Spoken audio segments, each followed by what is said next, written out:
Ողջույն, եթերում մեր ուղին հաղորդաշարն է։ Մեր ուղին այսօր շոշափելու է մասնագիտական կրթությունը, եւ մեր տաղավարում մենք հյուրընկալել ենք Վանաձորի պետական բժշկական քոլեջի տնօրեն Կարինե Ղուկասյանին։ Բարև ձեզ, Տիկին Ղուկասյան։ Բարև ձեզ։ Նախ շնորհակալություն հրավերը չմերժելու համար եւ թույլ տվեք շնորհավորել գեղեցիկ տոների կապակցությամբ, ինչպես նաև որպես տնօրենի կարգավիճակով արդեն մեր տաղավարում ներկայանալու։ Մինչ այդ ներկայացել եք որպես գործարար։ Ինչ վիճակի մեջ է այսօր պետական քոլեջը բժշկական, քանի որ մասնագիտական հենց կրթությունն է հիմքում դրված։ Նախ ուրախ եմ հրավերի համար, շնորհակալ եմ նաև որպես հրավիրված Վանաձորի պետական բժշկական քոլեջի տնօրեն, քանի որ մենք արդեն իսկ կցանկանամ, որպեսզի տարածաշրջանում լավագույն քոլեջներից մեկը դառնա Հայաստանում ճանաչված իր գործառույթներով եւ նույնպես կցանկանամ, որպեսզի մեր ոլորտը, որտեղ այսօր մեծ փոփոխություններ են տեղի ունենում միջին մասնագիտական կրթական համակարգում, նույնպես իրազեկված լինեն մեր քաղաքացիները, հայրենակիցները։ Ուրեմն Վանաձորի պետական բժշկական քոլեջը այս տարի կլրանա մեր 90-ամյակը։ Այսինքն մենք բավականին լուրջ անցած տարեգրություն եւ ճանապարհ ունենք։ Քոլեջը միակ բժշկական ուսումնական կրթական հաստատությունն է այս տարածաշրջանում եւ այնտեղ մասնագիտություններն են քույրական գործ, մանկաբարձական գործ, ատամնատեխնիկական գործ, բուժական կոսմետոլոգիա եւ դեղագործություն։ Իհարկե մենք պետք է նաեւ քանի որ ես բավականին մեծ փորձ ունեմ բիզնեսում, ես գտնում եմ, որ պետք է անդադ ուսումնասիրենք շուկան եւ շուկական հարաբերություններից ելնելով որոշենք նաեւ մեր հետագա ինչպես զարգացման ծրագիրը, այդպես էլ մասնագիտությունները, որոնք այսօր պահանջված կլինեն մեր շուկայում։ Ես գտնում եմ, որ նաև բավականին լավ դիրքերում է միջին մասնագիտական կրթական համակարգը, քանի որ այսօր մեծ ծրագրեր է իրականացվում, որը համահունչ է, ես ձեզ ասեմ, նաև մրցակցային դաշտում մենք կարող ենք մրցակցային դաշտում նաև ասել, որ ունենք այնպիսի կրթական համակարգ, որը համահունչ է նաև ազդեցիկ է միջազգային չափանիշներով, այսինքն մեր շրջանավարտը պետք է պատրաստ լինի անմիջապես աշխատաշուկայի պահանջներին համապատասխան անցնելու աշխատանքի, ինչը որ կարող ենք ասել բավականին տարիներ առաջ գործատուները մի քիչ ունեին երկմտություն, որ շրջանավարտը դեռևս համապատասխան չի այսօրվա միանգամից անցնի աշխատանքի գործառույթներին իր կարողություններով ու հմտություններով։ Վերապահումներով էր մոտենում, իհարկե այդ ամենը հասկանալի է եւ որքան է տեսական ու գործնական ուսումնական այդ գործընթացը համադրվում։ Այո, օրինակ վերջերս նայում եմ, շատ հետաքրքիր գործունեություն եք սկսել ծավալել տարբեր միջոցառումներ կազմակերպելով տարբեր կառույցների հետ, որը հենց ներառում է բուժքրոջ գործառույթները կամ բուժ-եղբոր գործառույթները։ Միանգամից մի քանի միտք դուք հղում արեցիք, նախ բուժ-եղբայր, որ այսօր բավականին կարևոր է, քանի որ տեսեք մենք ունենք առաջին բուժօգնություն, որտեղ ցանկալի է նաև լինեն մեր տղաները ներգրաված, որոնք այո բուժ-եղբայրներ են, ունենք նաև տեղատնային ցանց, որտեղ մենք հենց մեր մարզային մեր քաղաքում այսօր գիշերային գրեթե դեղատներ չունենք, որովհետև աշխատանքի առումով ավելի ցանկալի է, որ գիշերը ապահով լինելու համար լինեն նաև տղաները ներգրաված։ Մյուսը մենք ներգրավում ենք, քանի որ ունենք համագործակցություն տարբեր կառույցների հետ, մենք ուզում ենք ցուցադրենք մեր կարողությունները, հմտություններն ու գիտելիքները, նաև դրանով ցույց տալով մյուս կառույցներում, որ ինչպես պետք է լինի այն առաջին բժշկական օգնությունը, երբ դու ուղղակի հայտնվել ես փողոցում, դրսում կամ այն միջավայրում, որտեղ կարող է մի փոքր ուշանալ մեր առաջին բուժօգնության համապատասխան խումբը։ Բնականաբար դրա համար մեզ անհրաժեշտ էր բավականին լուրջ պատրաստվածություն, ինչը բավականին լավ ստացվեց մեր բուժքույրերի մոտ, մեզ իհարկե ես չեմ կարող չնշել մեր նախկին շրջանավարտը, որը ներկայումս եւ Կարմիր խաչում է աշխատում եւ այո բժշկական տարբեր կառույցներում է աշխատում, նա եկավ մեզ օգնության եւ առավելագույնս ներկայացնելով մեր հնարավոր կարողությունները, որը ժամանակակից բուժօգնություն է իդեպ, ոչ թե դա հնացած գրքային վիճակում է, մենք կարողացանք ներկայացնել Վանաձորի պետական մանկավարժական համալսարանում մեր կարողությունները եւ հիմա համատեղ կունենանք դրա շարունակությունը։ Այսինքն, եթե այդտեղ ներկայացրել ենք այրվածքներ, արյունահոսություն, սրտի կանգ, հետագայում կունենանք նաեւ այլ մոտեցումներ, որտեղ նաեւ մանկավարժական դասախոսներին եւ ուսանողներին աշխատում ենք տալ հմտություն, փոքր կարողություն, ովքեր կարող են հենց փողոցում, ընտանիքում, դրսում առաջին օգնությունը ցուցաբերել իրենց հարազատներին։ Դինելով ակտիվ քաղաքականության մեջ, հետո գործարարության մեջ, հետո հասարակական կառույցներում ունենալով բազում այսպես փորձ, այնպես չստացվի, որ գովազդ եմ անում, ինչ ձեզ ստիպեց, որպեսզի հետ գնաք դեպի այն դարբնոցը, որտեղից դուրս եք եկել։ Երկար տարիներ աշխատել եք այնտեղ, կրթել մեր սերունդներին, այ ասում եք մեր շրջանավարտներից մեկը։ Ինչը ստիպեց ձեզ։ Քաղաքական պայմանավորվածություն, թե պարզապես ուղղակի։ Հարցը բավականին ինտրիգային էր, բայց ես էլ ունեմ անցած ճանապարհ, տեսեք, ես սիրում եմ զարգանալ։ Կրթությունը միշտ զարգացման մեջ է։ Այսօր շատ մեծ փոփոխություններ է իրոք կատարվում կրթական համակարգում։ Բարձրագույն համակարգի հետ այդքան խորը ինֆորմացիա չեմ տիրապետում, բայց միջին մասնագիտական կրթական համակարգը այսօր լուրջ վերափոխումների միջով է անցնում։ Ինչու ես հայտնվեցի այստեղ։ Նախ մասնագիտության բժիշկ եմ։ Երկար տարիներ դասավանդել եմ, անցնելով բավականին ատյաններ, ընդհուպ ամբիոնի վարի, ցիկլային հանձնաժողովի նախագահ, նաև քոլեջի տնօրեն, դասավանդել եմ նաև մանկավարժական դեռևս այն ժամանակ ինստիտուտում, կլինիկական հոգեբանություն, Փիթագորշահռուսական։ Այո, այնտեղ եմ դասավանդել, այնտեղ նաև բժշկական մասնագիտությունների մասով եղել եմ պրոռեկտոր, այսինքն անընդհատ զուգահեռ ինձ մոտ եղել է։ Ինչքան էլ որ ես եղել եմ Հույսաստանի համար բարեգործական կլինիկայի պատասխանատու, ես նրա հետ զուգահեռ անընդհատ կրթության մեջ եմ եղել։ Չգիտեմ, երևի ինձ դուր է եկել, հետո այնտեղ ասեմ շատ փոփոխությունները։ Բիզնեսի մասով ասեմ, բիզնեսը ուղղակի ինձ կյանքի որակի հնարավոր լավացման պայմաններ ա տվել ֆինանսական մասով, բայց ընդհանուր որպեսզի ես ունենամ զարգացում եւ ներդրում, դա բիզնեսը չի, նա ուղղակի կյանքի որակի լավացմանն ա տարել ֆինանսական մասով։ Իսկ ին որպես զարգացվածություն լինելով բժիշկ, համենայն դեպս ինձ հոգեհարազատ էր կրթությունը, որտեղի դեպ ասեմ տարիներ առաջ ես որոշեցի պաշտպանել, զբաղվեցի հետազոտական տարբեր աշխատանքներով, հոդվածներ հրապարակեցի, որը երևի ընտանեկան, այսինքն իմ ծնողի հետ կապված տարբեր գործընթացներով մնաց անավարտ, երևի թե եկա նորից իմ այդ արմատներին։ Հույս ունեմ այդ աշխատանքները գզրոցում չեն մնա, մի օր կհրապարակվեն ու կշարունակեք։ Իհարկե, բայց ասեմ, լինելով բիզնեսի մեջ անընդհատ շփում եմ ունեցել, ուրեմն միջին մասնագիտական կրթական համակարգի հետ։ Հետաքրքիր է, որ ինձ մոտ գալիս են պրակտիկայի քոլեջի ուսանողները։ Ներկայումս ունեինք նաև պայմանագրեր կատնամթերք դասավանդող տվյալ agrarային համալսարանի հետ եւ տարբեր այլ կառույցների հետ, որտեղ ուսանողները պետք է գային եւ ստանային գործնական հմտություններ։ Կարելի ասել համենայն դեպս երբևիցե չի եղել, որ իմ մոտ կապը կտրվի կրթության հետ։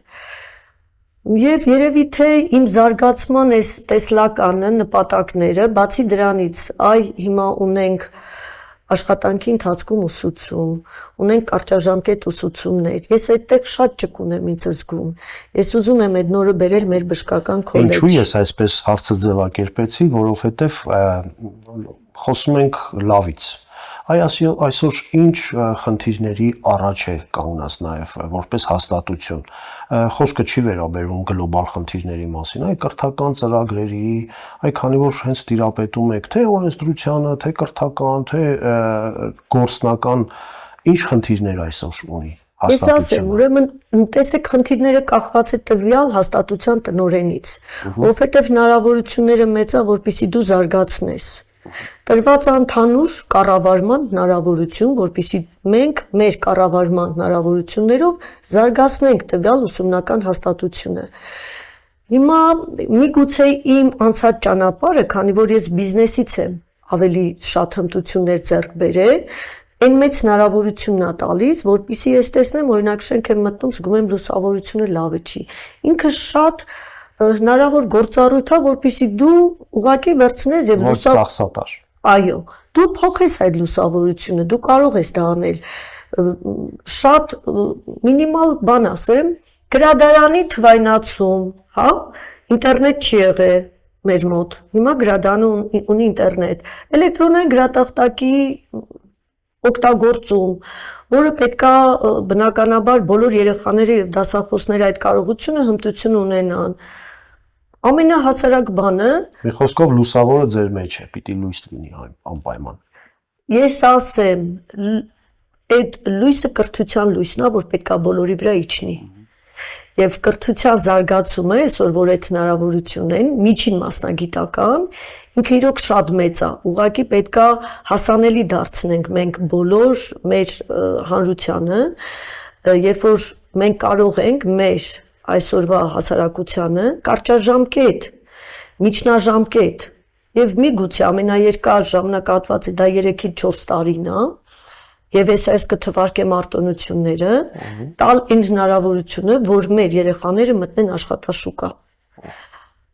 Ունենք բավականին մեծ հնարավորություն, որ գյուղական համայնքներից, որը երբևիցե չի եղել, ասեմ ձեզ, պետությունը տրամադրում է տրանսպորտային գումարներ, որով գյուղական համայնքների ուսանողներին հնարավորություն է տալիս, որպեսզի նրանք գան ուսումնառության եւ հետ վերադառնան։ Այսինքն ոչ թե նրանք լքեն համայնքը կամ գան վարձով ապրեն իրանց ընտանիքից, այո։ Ունենք նաեւ մեծ հնարավորություն, որ 9-ամյա կրթության հիմքով, հիմնական կրթության հիմքով, երբ որ ուսանողները գալիս են տղաները մեզ մոտ ուսումնառության, նրանք ավարտում են, նոր են գնում, հա, ծառայության, այսինքն մինչև ավարտելը կրթական process-ը չի ընդհատվում։ Ինքը նույնպես մեծ արտոնություն է։ Մյուս մեր լավագույն հնարավորությունն է, որ մեր մոտից լավ եւ գերազանց սովորած ուսանողները միանգամից կարող են իրենց կրթությունը շարունակել բուհում, համապատասխան մասնագիտության իհարկե, երկրորդ կուրս Եվ իհարկե առանց մասնակցելու այդ միասնական քննություններին, այսինքն օգտվելով նաև մեկ կուրս առավել բարձր նստելով։ Ինչ ասեմ, ունենք նաև այլ հնարավորություններ շարունակական կրթության ոլորտում, երբ այսինքն մեր մասնագիտության մոտ մեկ բուժքույրը կարող է ասենք թե ավարտել նաև բուժական կոսմետոլոգիա մեկ այլ մասնագիտություն ստանա, այսինքն հնարավորություններ շատ է։ Ուղղակի իրազեկվածությունն ենք մենք բարձրացնելու ձեր միջոցով։ Կարծեք գուշակեցիք իմ հարցը, թե ինչու պիտի դիմորդը դիմի ձեզ, ու մի համապարփակ ներկայացրեցիք, այսօր ինչ կրթական ծրագրեր կան, որ դրանք նորարարություն են, եւ արդեն հենց ավարտած բուժքույրը կամ բույժեղբայրը մրցունակ աշխատող է նաև։ Հարցը արդիական էր այսօր մեր բուժքույրերը պատկերացրեք, որ երիտասարդությունը բավականին գրագետ է եւ եթե նախկինում բուժքույրերը այսօր տարբեր գիտենք մասնավոր կլինիկաներ կա, ստամնաբուժական, ստոմատոլոգիական տարբեր կլինիկաներ, պատկերացրեք, որ մենք ամենօրյա ռեժիմով նկատում ենք, որ սոցիալական հարթակներում գրում են պահանջվում է բուժքույրեր, Ինչու՞մն է խնդիրը։ Խնդիրը նրանում է, որ այսօրվա երեխաներ եւ երիտասարդները, ովքեր որ ունեն այն լավ կարողությունն ու հմտությունը, նրանք նաեւ գնահատում են իրենց ժամանակը եւ ֆինանսական կարգավիճակը։ Այսինքն հնարավորությունները մեծացել է մեր տարածաշրջանում, բացի այդ կլինիկաները նաև բացվել են տարբեր լաբորատոր ախտորոշիչ կենտրոններ եւ նրանք արդեն ընտրություն են կատարում, որտեղ է իրանց ֆինանսապես եւ ժամային քաղաքականությունը իրենց հարմար։ Ես կուզենամ նաև նշել, որ կարճաժամկետ տեսանկյունից մենք կարող ենք նաև տալ մեր ավարտած ուսանողների, ովքեր որ չեն ուզում բուժքույր, այսինքն նրանք կարող են նեղ փոքր կարճաժամկետ ուսումնական միկրովորակավորման միջոցով վերցնել նաև այլ մասնագիտություններ, բուժական մերսում, բուժական կոսմետոլոգիա, շատ կարճաժամկետների մասին է խոսքը, որը 4-ից մինչև 8 ամիս տևողությամբ նա ծրագիր, նաև հիմա մտածում ենք եւ աշխատում ենք ծերերի խնամքի, այո, որպեսզի, քանի որ մենք գիտենք, որ այսօր նաև ծերերի քանակը սոցիալական այդ խնդիրը ունենք, ծերերի քանակը շատ է եւ որոշ արտագնա աշխատողներ կարողանում են վճարել այնպիսի անձանց, որոնք կարող են իրենց տան անդամի,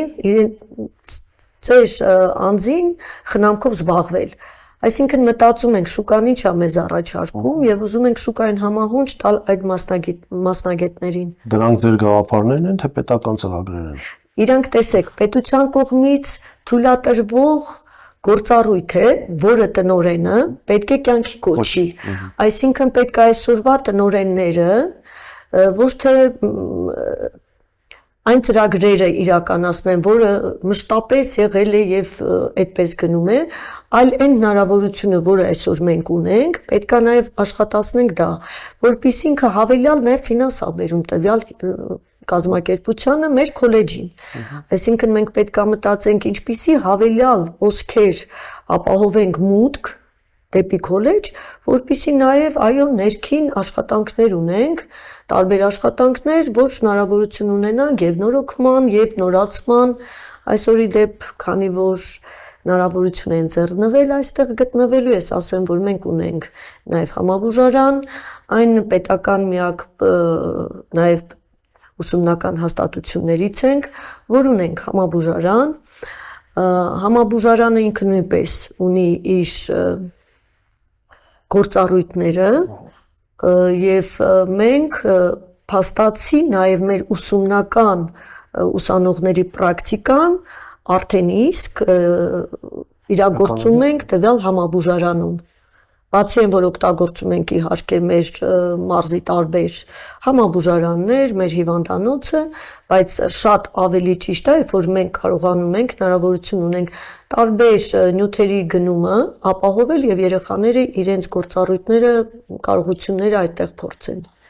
Տիկին Ղուկասյան, այ բժշկական հաստատությունը, այսպես ժողովրդի ասած խոսքով քույրականը ժամանակին ուներ մեծ այսպես դպրոց հենց ատամնատեխնիկների։ Այսօր այդ տենդենսը պահպանվում է, թե կրճատվել է պարզապես։ Տեսեք, այն ժամանակ, երբ որ ես դասավանդել եմ, իմ երիտասարդ տարիներն ա եղել, կյանքի պատմություն եմ կերտել, իդեպ։ Ես ստոմատոլոգ լինելով։ Այո, ես ստոմատոլոգ լինելով բավականին մեծ հոսք ունենք այն ժամանակ, ինքը զարգացման փուլում էր։ Ներկա դրությամբ ես ուզում եմ նորից զարգացման փուլում իրան տեսնել։ Ուղղակի հիմա այս տեղեկատվական տեխնոլոգիաները բավականին մեծ ազդեցություն ու ներդրում պետք է ունենանք մենք այդ մասով, որպեսզի զարգացնենք ատամնատեխնիկական գործը։ Այսօրվա մեր ստոմատոլոգները իրանք նույնպես ուզում են այնպիսի նեղ մասնագետներ, որոնք կարող են առավել օգտագործեն նաև տեղեկատվական տեխնոլոգիաների միջոցով տարբեր հնարավորություններ, գործիքակազմ, ինչը դեռևս մենք դրա վրա աշխատում ենք եւ ես այո դրա վրա մտածում եմ, նաև մտածում եմ, որ տղաների համար ունենանք հնարավորություն, բացի իրանք մեզ մոտից գնում են հիմնական ստոմատոլոգ մասնագիտություն, բայց ես կցանկանայի, որ նրանք նաև հնարավորություն ունենան այլ մասնագիտացում հետագայում շարունակական կրթության միջոցով, օրինակ շուկայում ենթադրենք։ ոչ տեսեք, դա շատ կարևոր է եւ իրանք հենց ձեր ասածն են, տեսեք դուք էլ եք այդ նույն ուղղվածությունն եք գնում, բայց այսօր մեր շուկայում օրինակ ունենք տարբեր բժշկական սարքեր, սարքավորումներ, սկսած ռենտգեն հետազոտություններից, այդ դրանց տարբեր լաբորատոր ախտորոշիչ սարքավորումների նորոգման, դրանց հետ աշխատանքի ինչ որ մեկ այլ բան, որը նույն ոլորտում է, բայց շուկայում թերի է։ Ամփոփելով, ինչ է պետք ձեզ, որպեսզի դուք հաջողեք։ Ես ուզում եմ լինի ուսանողակենտրոն, ուսումնական հաստատություն, ուսանողները իրենք նաև մեզ ուղղորդեն, քանի որ տեսեք մեզ ինչն է մեզ մեծացնելու մեր դերը համայնքում ճանաչելիությունը, ես գիտեմ, որ այդ ռոլիկները, տեսահոլովակներ, որ մեզ գովազդներ, դա կարևոր է, բայց շատ ավելի կարևոր է, որ մեր շրջանավարտները մեզնից գոհ գնան, մեր գործատուները մեզնից գոհ լինեն, մեր շրջանավարտները դրանք մեր հաղթանակի նշույլներն են, որոնք բազմապատիկի դեր կխաղան, այսինքն ինձ համար շատ կարևոր է, որպեսզի մենք ավարտական շրջանավարտներով ունենանք մեծ ներհոսք դեպի ընդունելություն եւ ուսանողակենտրոն ճանաչված քոլեջ լինի։ Եթե դուք այնտեղ եք, ես վստահ եմ գրեթե, որ այդ ամենը իրականություն կդառնա եւ վերջում, որպեսզի մի քիչ ավելի տրամադրությունը լավ ավարտենք, փեսաների գործը ոնց է։ Նորից նույնն է, ճիշտ եք, մենք այդ առումով էլ առաջատար ենք եւ այո, այնտեղ լավագույնն է, լավագույն հարցնացուներն են մեզ մոտ սովորում եւ ես ասեմ մեր մասնագիտությունը մի փոքր գովազդի կարգով, մեր մասնագիտությունները այնպիսին են, նույնիսկ եթե այդ համայնքներում, տեսեք իրանք տարբեր խոշորացված փոքր մեծ համայնքներից են գալիս, նույնիսկ եթե նրանք չաշխատեն, նրանք իրենց ընտանիքին եւ իրենց շրջապատին, իրենց երեխաներին, մեծերին հաստատ օգտակար անձեր են դառնում եւ հարցնացուները լավագույնն են բժշկական քոլեջում։ Շնորհակալություն, հենց այս լավատեսական նոտայով էլ ավարտենք մեր զրույցը, մեր տղաներին էլ հասցեն ամփոփող նույն տեղում է, ոչինչ չի փոխվել, ընդհակառակը էլ ավելի է լավացել։ Շնորհակալ եմ շատ։ Սա մեր ուղին հաղորդաշարն էր, մեր ուղին այսօր շոշափում էր մասնագիտական կրթությունը։ Կհանդիպենք եթերում, առայժմ։